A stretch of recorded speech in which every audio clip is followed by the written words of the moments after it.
Bakit kaya sa tuwing mahal na mahal mo siya, sa tuwing ibinubuhos mo lahat ng oras at atensyon mo, sa halip na mahalin ka ng mas matindi, unti-unti siyang lumalayo? Ang sagot simple pero malupet. Kapag sobra kang nagpapakita ng pagmamahal, nawawala ang respeto. Kapag sobra kang available, nawawala ang value mo. Dahil sa mundo ng relasyon, hindi lahat ng ginagawa mo galing sa puso ay tama sa laro ng psychology. Hindi lahat ng sinasabi mong I love you ay nakakadagdag sa attraction. Minsan, ito mismo ang pumapatay dito. Sa videong ito, tuturuan kitang unawain ang sikretong laro ng emosyon, kung bakit ang hindi pagpapakita ng sobra ay hindi kawalan ng pagmamahal, kundi isang anyo ng kapangyarihan.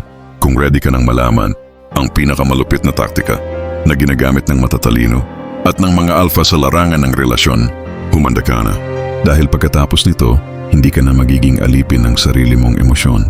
Bakit mapanganib ang sobrang pagpapakita ng pag-ibig? Una, love is power and power needs balance.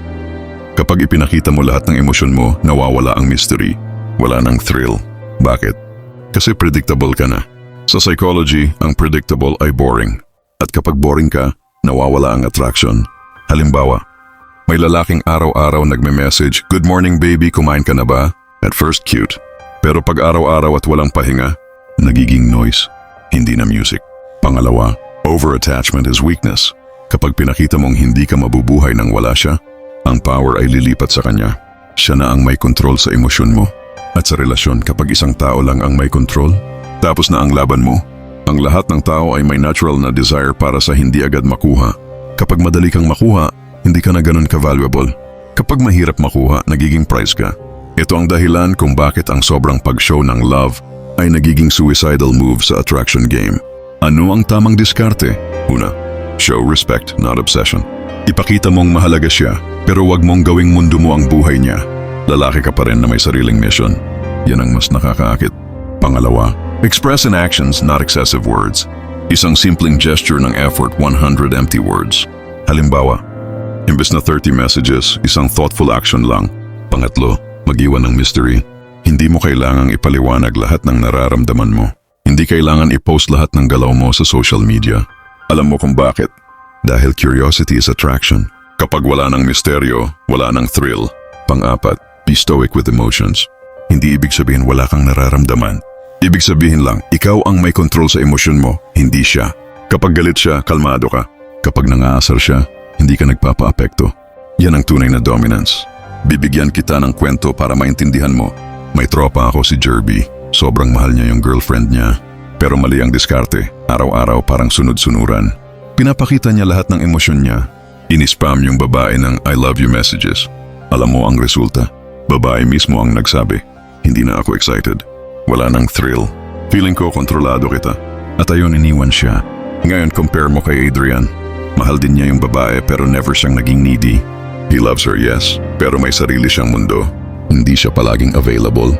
Ang resulta, yung babae ang nag-a-adjust. Yung babae ang natatakot mawala siya. Kapag sobrang ipinakita mo ang pagmamahal mo, akala mo mas lalo kanyang mamahalin. Pero sa utak niya, nakuha ko na siya. Wala nang challenge. At kapag wala nang challenge, bumababa ang value mo. Hindi ibig sabihin wag mong mahalin. Ang ibig sabihin, wag mong ibigay lahat ng baraha mo sa unang round.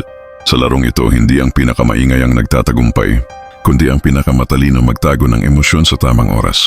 Tandaan mo, pag sobra kang nagpakita ng pagmamahal, nawawala ang thrill at respeto.